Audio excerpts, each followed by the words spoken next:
Shalom Aleichem, bienvenue donc dans notre rubrique consacrée au couple. Alors on a intitulé ce cours aujourd'hui « La vie est une comédie musicale ». De quoi s'agit-il? Je pense qu'il vous est tous arrivé, de demander les choses 130 millions de fois. Je suis certain qu'il y a des fois où on demande les choses 130 millions de fois. Dans toutes les maisons, dans tous les couples, il y a des choses qui ne bougent pas. Ça fait 130 millions de fois qu'on le demande. On n'y arrive pas. On n'y arrive pas. Pourquoi? Parce qu'on le demande toujours de la même manière, parce qu'on l'exige, parce qu'on met l'autre en position de résistance, parce qu'on met l'autre en position de rébellion aussi. Parce que finalement, on ne laisse pas à l'autre la chance de comprendre ce qu'on veut. Alors moi, je vais vous donner une petite clé simple. C'est les clés du bonheur, hein, c'est ce qu'on dit ici, dans cette rubrique. Dites-le en chantant. Dites-le en chantant. Changez de registre. Quand vous demandez quelque chose et que ça ne vient pas, ça veut dire que vous ne communiquez pas correctement. Vous n'avez pas noté, par exemple, que les publicitaires, c'est des gens qui sont capables de nous faire passer un message, et finalement, ce message, on va s'en souvenir pendant 15 ans, 20 ans. 15 ans, 20 ans. Moi, je me souviens de publicités que j'ai entendues quand j'étais enfant, j'ai encore ça en tête. Je les ai en moi, quoi. Elles sont là, je les sens encore aujourd'hui, elles sont là, je les entends.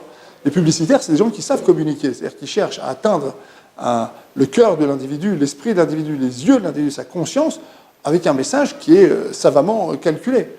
D'accord? La même chose lorsque vous voulez vendre un produit, vous êtes commercial, vous voulez vendre un produit, vous allez communiquer d'une certaine manière pour arriver à un certain résultat. Enfin, vous n'allez pas vous laisser faire par les circonstances. Vous allez exiger une certaine écoute. Alors qu'est-ce que vous faites? Vous allez travailler donc sur l'écoute et vous allez travailler sur le message, sur la qualité du message, sur la communication.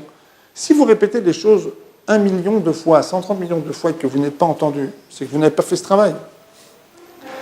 Alors vous avez considéré que la vie est une comédie musicale, vous avez qu'à le dire en chantant. En général, quand on chante, les choses sont mieux entendues. D'abord, il y a moins d'agressivité. Ensuite, ça crée de l'humour, ça crée le sourire. On peut même danser sur une chanson, on peut même en faire un slogan, et puis ça devient une espèce de gimmick familial. On se rappelle qu'un jour, papa ou maman ont demandé les choses, ou que le mari et la femme ont demandé les choses, mais ils ont demandé en chantant. D'accord? Changez de registre. Changez de registre.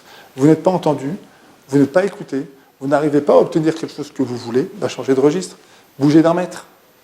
Bougez d'un mètre, déplacez-vous un petit peu et essayez de trouver une autre manière d'exprimer les choses. Et là, vous allez tomber sur quelque chose de bizarre. Vous allez vous rendre compte que l'autre vous regarde avec un point d'interrogation. Il dit, qu'est-ce qu'il veut?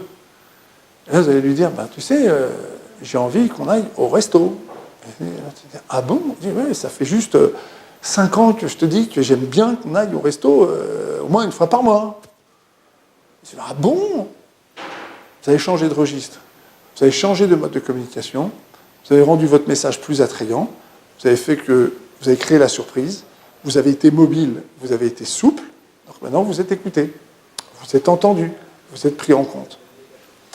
C'est une petite clé, réfléchissez-y, à très bientôt.